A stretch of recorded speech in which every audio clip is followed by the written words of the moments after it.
My credit score starts with a 7. My bank account was empty, and for some reason I still felt like I was winning at life. It felt like a high score in a game where the prize was adulthood, but unfortunately it wasn't. It was just a measure of how good I am at borrowing money I don't actually have, to pay for things I couldn't normally afford.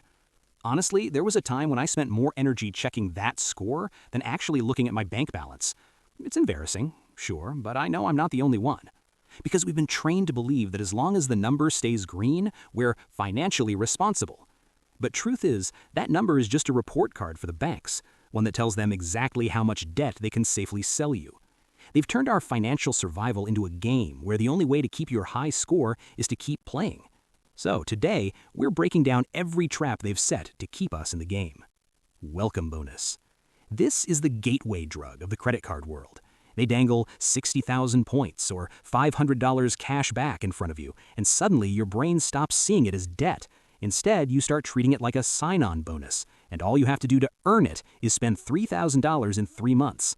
Now you start looking for things to buy just to hit the requirement, effectively spending $3,000 on things you didn't need to get a free $600 flight somewhere down the road.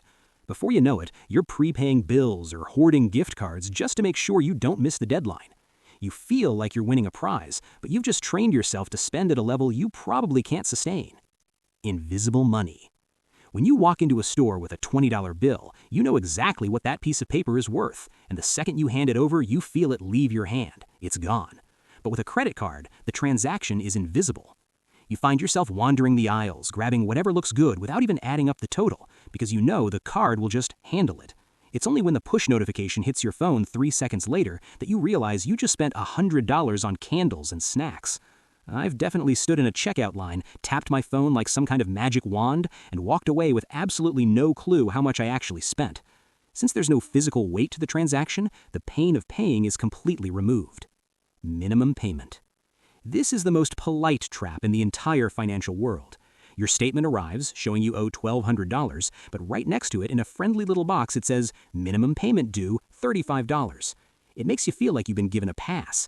It's framed as a pay-what-you-can model, which feels incredibly helpful when you're short on cash. The bank is essentially saying, don't worry, it's okay, pay us later.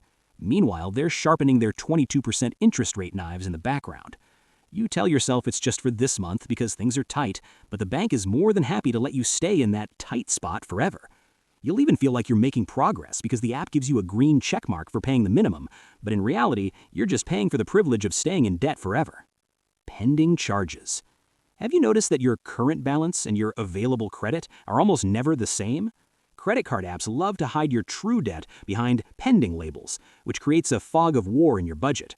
When you see you have $4,000 of available credit, it feels like money in the bank, even if you're actually $2,000 in debt.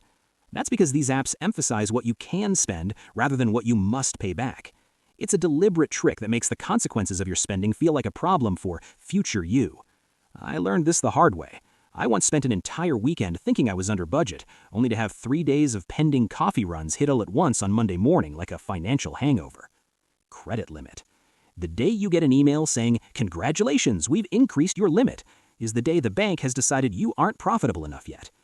Although it feels like a compliment, like the bank finally trusts you, but in reality, they've just noticed that your spending has hit a plateau, and they want to give you more room to grow your debt. There's this weird ego boost that comes with a credit limit increase. Suddenly, you start looking at big-ticket items, and your first thought is, well, I have the room on my card for it. So now a $200 jacket doesn't feel like 10% of your paycheck. It feels like mere 2% of your available credit. You think you're being rewarded for your good behavior, but you're just being given a bigger shovel to dig a deeper hole. Points farming. This is the ultimate gamification trap. We all love the feeling of getting a deal, and the banks know it, which is exactly why banks use points instead of just showing you the dollar amount. The card tells you that you get 3 times points on dining or 5 times on travel. Now every menu and booking site turns into a game of strategy. You find yourself suggesting the more expensive restaurant to your friends because you want to maximize the category spend. You'll spend $100 on a dinner you didn't want just to get 300 points, which are maybe $3 in actual travel credit. It creates this points pursuit mindset where the reward becomes the goal rather than just a nice byproduct. And once we start thinking in points instead of dollars, the bank has already won. And there you have it. At the end of the day, credit cards are just tools designed to help you look rich while the banks get paid. They want you to stay right in that sweet spot, indebted enough to be profitable, but responsible enough to keep paying. We're all just out here trying to get a better score so we can borrow more money to buy things that make us feel like we're winning. By the way, I'm still checking my points way more than I should, but at least now I know what the game is. Let me know in the comments which trap currently has a grip on your wallet.